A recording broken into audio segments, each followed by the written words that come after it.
Bonjour à tous. Bonjour à tous. Donc là, aujourd'hui, on fait la troisième partie de aménager son terrain.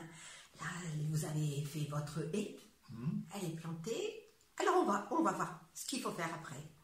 Après le générique.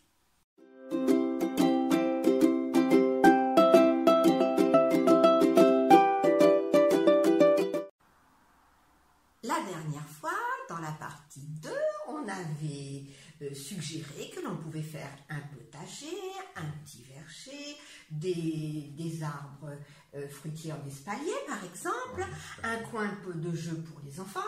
Bon, tout ça, il faut prévoir. Alors, important, ce qu'il faut prévoir, c'est un compost. Un compost? Oui. Et pourquoi donc du compost? Parce que ça va enrichir les massifs, c'est-à-dire que lorsque vous allez désherber, qu'est-ce qu'on va faire de cette herbe plutôt? Eh bien, nous, on l'a mis dans un coin de notre jardin, un peu à l'ombre. Au départ, on l'a mis un petit peu à l'ombre. Vous pouvez mettre une petite haie devant. Pour le camoufler. Voilà. Et vous allez pouvoir y mettre vos épluchures, vous allez mettre tout ce que vous voulez, les brindilles également. Là, je vous montre, on avait quand même beaucoup de massifs, donc beaucoup d'herbes. Et voilà. Et au fil des années, eh bien, cet endroit de compost, nous, on l'a changé d'endroit parce que ça nous sert de potager maintenant. Oui, donc toute cette herbe va être ajoutée avec des brindilles, avec les fleurs de dahlia, avec un peu de terre forcément, les légumes, enfin tout ce que vous trouvez dans votre... vous allez pouvoir jeter, et ça va vous donner un bon compost. Vous pouvez ajouter de la paille, du sec et du vert, c'est l'idéal pour avoir tout ce qu'il faut pour la terre. Et pas trop d'herbe de tonte. Et pas trop d'herbe de tonte, oui. Oui, mais bon, non, tu n'en mets pas de toute façon. Moi, j'en mets pas, mais c'est pas conseillé d'en mettre énormément. Non, exactement. Il faut beaucoup de sec aussi. Voilà, donc maintenant, votre compost est en place et vous allez pouvoir, au fil des saisons, eh bien, quand ça va être mûr, il faudra peut-être 1 an pour que ça puisse être intéressant. Il faut le retourner de temps en temps. Voilà. Quand c'est trop sec, il faut un peu l'arroser. Oui, là tu parles du compost vraiment dans un petit bac. Oui, mais nous, on a un grand terrain, on a pu faire ce qu'on a fait. Voilà, donc en fin de compte, nous forcément, c'est devenu, le premier compost est devenu notre potager. Tout à fait. Voilà. Alors, autrefois, quand on voulait faire un jardin paysager, eh bien, on mettait un arbuste de place en place. Tu te souviens, maintenant c'est fini ça. On va plutôt faire tout dans un coin à partir d'un arbre et puis on va créer un massif. Ça, c'est vraiment important. Tout ce qu'il faut savoir, c'est est-ce que vous voulez un massif, est-ce que vous voulez une allée, est-ce que vous voulez une pelouse, quelque chose de droit, rectiligne, à la française, ou alors plutôt sinueux, à l'anglaise, moi j'aime bien. Alors c'est vrai que si par exemple j'avais une maison neuve, eh bien je verrais bien une allée sinueuse au milieu entourée, qui entoure la maison, et de chaque côté des massifs, tu vois, qui amènent en fin de compte au verger ou au potager. N'oubliez pas, si vous voulez faire une allée, c'est intéressant d'avoir un objectif au bout. Oui. Un joli vase, un joli arbre, quelque chose. Un rosier, ou ça peut être une vue à partir de votre véranda ou de votre fenêtre, Bon, ça c'est important. Bien, là, on a décidé ce qu'on voulait. Vous êtes prêts. Eh bien, ce qu'il va falloir prendre, c'est faire un plan, un dessin. Ça, c'est vraiment primordial. Un dessin, vous mesurez votre jardin, vous tracez, vous pouvez même vous amuser à le faire en 3 dimensions. Enfin bon, vous prenez votre temps parce que tout ça, c'est du plaisir aussi. Concevoir un jardin, c'est du plaisir. Donc, on peut prendre son temps. Et une fois qu'on a délimité tout ce qu'on voulait mettre dans notre jardin, eh bien, on va commencer par un massif. Et donc, ce massif, c'est intéressant de le délimiter quand même. Donc, eh bien, on va fais pour délimiter un massif que tu as que dans la tête? Oui, ou sur un plan. Ou sur un plan? Eh bien, j'ai pris soit le tuyau d'arrosage, Oui. parce que c'est facile. J'aime bien les lignes sinueuses. Oui. Soit le tuyau d'arrosage, parce que ça se plie facilement, ça permet de faire des arabesques, soit une grande ficelle. Oui, ficelle ou une corde, d'accord. Une cordelette, des petits pics de camping, là, des tentes, et puis on attache, et c'est bon. Donc là, à partir de là, tout est délimité. Votre premier massif, on y va petit à petit. On ne fait pas tout la première année, parce que c'est intéressant de voir après ce que ça va donner, et puis ça va vous donner d'autres idées aussi. Donc, alors là maintenant, vous avez votre massif qui est dessiné. Donc si vous pouvez faire rentrer, si c'est une maison neuve, enfin un terrain neuf, vous pouvez faire rentrer un petit peu de terre, amender, mettre du terreau, essayer de surélever, nettoyer, et puis bien créer un peu en volume ce massif de terre. Mais nous achetons une maison construite. Oui. Avec déjà un jardin aménagé, avec de la pelouse. Oui. Comment fait-on si je veux mettre un massif sur cette pelouse?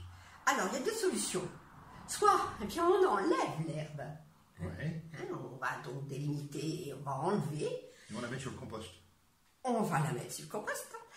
Ou soit, on va la recouvrir. Donc, on va se donner encore du temps. On va recouvrir avec soit un paillis épais, soit une bâche, etc. Et on va laisser un bon mois, de toute façon. Et après, eh bien, ça va être plus facile à enlever, tout va être plus ou moins jaune. Et on a tous fait l'expérience, quand on met un pot en dessous, ça devient jaune très rapidement.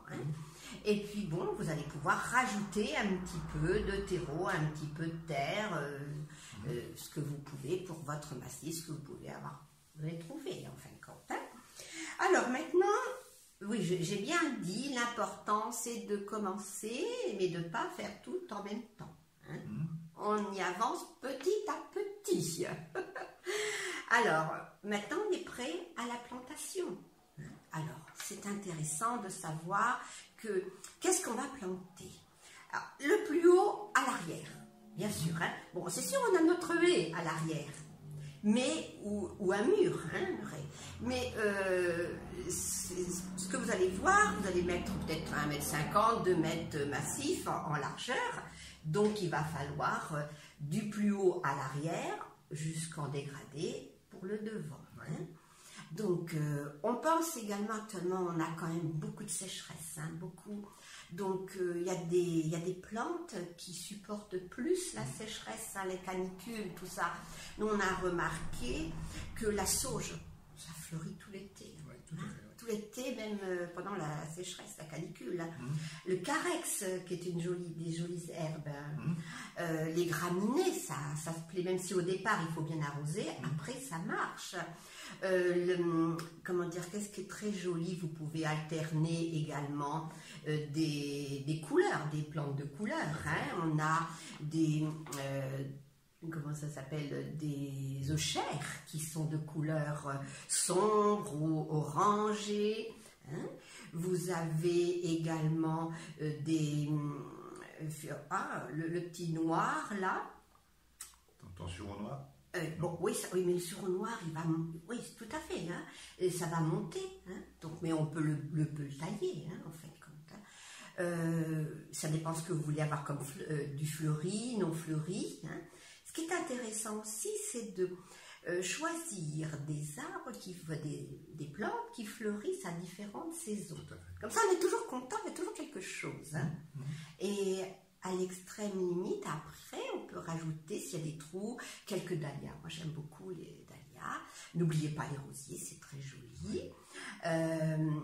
Qu'est-ce qu'il y a encore? Ah oui, et oui, pour le printemps, toutes les bulbes, les tulipes, les jonquilles, les narcisses, les jacinthes, tout ça au printemps, il y a de l'eau, il n'y a pas de problème. C'est vrai que ça fait très très joli. Il y a des jolies spirées également, qui est toute blanche au printemps, et après c'est du vert, la verdure. Il faut penser que un arbre, un massif, hein, ou le départ d'un massif. Hein. Et c'est bien de mettre un petit arbuste ou quelque chose qui tienne, qui va faire corps, hein, qui va donner du volume. Hein. Bon, par exemple, les perroskilles, on en a parlé tout à l'heure. Hein. C'est très beau, ça fleurit tout l'été bleu, hein, c'est une lavande un peu polonaise, hein, enfin oui, de l'Est, de l'Est, et vraiment ça sent très très bon, c'est mellifère, les abeilles adorent ça, c'est extra ça. Hein. Voilà, donc je pense que vous allez pouvoir commencer. N'oubliez pas d'arroser. Et oui, on arrose la première année. On arrose, voilà. Tout à fait. Et puis après... On arrose en fonction du besoin uniquement. Voilà, puis ça va se faire tout seul. Hein. Les plantes vont s'installer. Et puis vous verrez ce qui vous plaît moins. Et quelquefois, on fait trop serré. Puis des fois, on déplace, hein, c'est pas très grave. Moi, je me suis aperçue que dans des massifs avec gros arbres, enfin avec arbustes, hein, on a les plantés serrées, et ça va bien, hein, ça va bien.